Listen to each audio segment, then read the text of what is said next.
You are a nation, and you need to communicate with another nation. Maybe you want to make trade between your two countries easier. Maybe you want to declare war on them.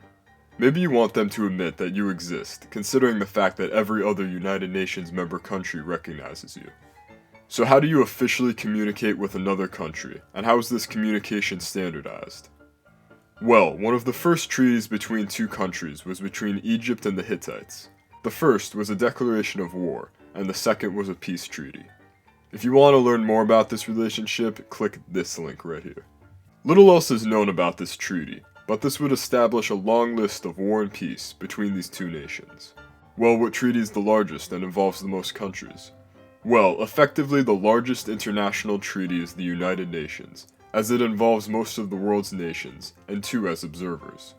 This treaty basically lays out the modern groundwork for how countries should operate with other countries. But how was the first groundwork for these exchanges laid out? Well, in East Asia, China was the hub of culture, and many states would give tribute to the Chinese emperor, although they were completely autonomous from China.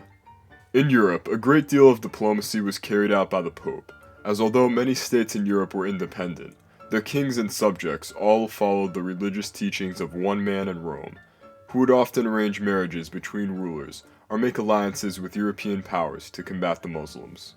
But true diplomacy did not begin until the first permanent representative of a country was sent by Spain to England in 1487.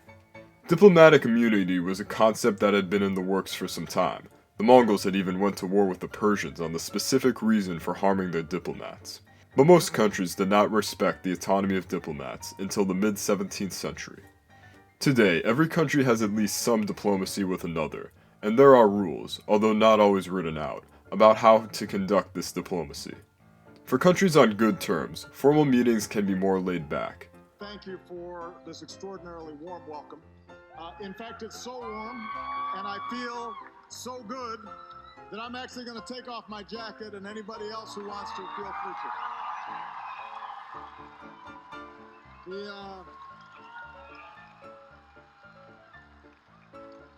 We can be a little more informal among friends. Whereas for countries on bad terms, every move must be carefully laid out, as each side will scrutinize the other. I hope you guys liked this little video, and hopefully in the next break I'll have more time to make longer ones. Have a good day, guys.